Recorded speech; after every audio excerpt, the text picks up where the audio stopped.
ಭಾರತೀಯ reserve bank ದೇಶದ ಆರ್ಥಿಕ ವ್ಯವಸ್ಥೆಯಲ್ಲಿ ಮಹತ್ತರ ಬದಲಾವಣೆ ತರಲು ಸಜ್ಜಾಗಿದೆ.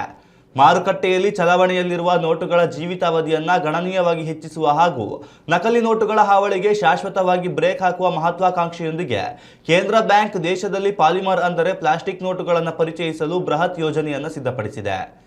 ಇತ್ತೀಚೆಗೆ ನಡೆದ ಸಾಲ ನೀತಿಯ ಪ್ರಕಟಣೆಯ ನಂತರ ಸುದ್ದಿಗಾರರೊಂದಿಗೆ ಮಾತನಾಡಿದ RBI ಗವರ್ನರ್ ಸಂಜಯ್ ಮಲ್ಹೋತ್ರಾ ಅವರು ಎಲ್ಲವೂ ಅಂದುಕೊಂಡಂತೆ ನಡೆದರೆ ಬರುವ 2027ರಿಂದ 28ರ ಹಣಕಾಸು ವರ್ಷದಲ್ಲೇ ಈ ಹೊಸ ನೋಟುಗಳು ಸಾರ್ವಜನಿಕರ ಕೈ ಸೇರಲಿವೆ ಎಂದು ಅಧಿಕೃತವಾಗಿ ಸ್ಪಷ್ಟಪಡಿಸಿದ್ದಾರೆ. ಆರಂಭಿಕ ಹಂತದಲ್ಲಿ ದೈನಂದಿನ ವಹಿವಾಟಿನಲ್ಲಿ ಹೆಚ್ಚಾಗಿ ಬಳಸುವ ₹10 ಮತ್ತು ₹20 ಮುಖಬೆಲೆಯ ತಲಾ 100 ಕೋಟಿ ಪಾಲಿಮರ್ ನೋಟುಗಳನ್ನು RBI ಪರಿಚಯಿಸಲಿದೆ. ಈ ಪ್ರಯೋಗದ ಯಶಸ್ಸಿನ ಆಧಾರದ ಮೇಲೆ ಹೆಚ್ಚಿನ ಮುಖಬೆಲೆಯ ನೋಟುಗಳ ಮುದ್ರಣವನ್ನು ನಿರ್ಧರಿಸಲಾಗುತ್ತದೆ. ಸಾಮಾನ್ಯ ಕಾಗದ ನೋಟುಗಳಿಗಿಂತ ಪಾಲಿಮರ್ ನೋಟುಗಳು 4 ಪಟ್ಟು ಹೆಚ್ಚು ಕಾಲ ಬಾಳಿಕೆ ಬರುತ್ತವೆ, ಸುಲಭವಾಗಿ ಹರಿಯುವುದಿಲ್ಲ ಮತ್ತು ನೀರಿನಲ್ಲಿ ಹಾಳಾಗುವುದಿಲ್ಲ. ಆರಂಭಿಕ ವೆಚ್ಚ ಹೆಚ್ಚಿದ್ದರೂ ದೀರ್ಘಾವಧಿಯಲ್ಲಿ ಮುದ್ರಣ ವೆಚ್ಚವನ್ನು ಕಡಿಮೆ ಮಾಡುತ್ತದೆ ಮತ್ತು ನಕಲಿ ನೋಟುಗಳ ಹಾವಳಿಗೆ ತಡೆ ಹಾಕುತ್ತದೆ. ಇದಕ್ಕಾಗಿ RBI ಜಾಗತಿಕ ಟೆಂಡರ್ ಪ್ರಕ್ರಿಯೆಯನ್ನು ಆರಂಭಿಸಿದೆ.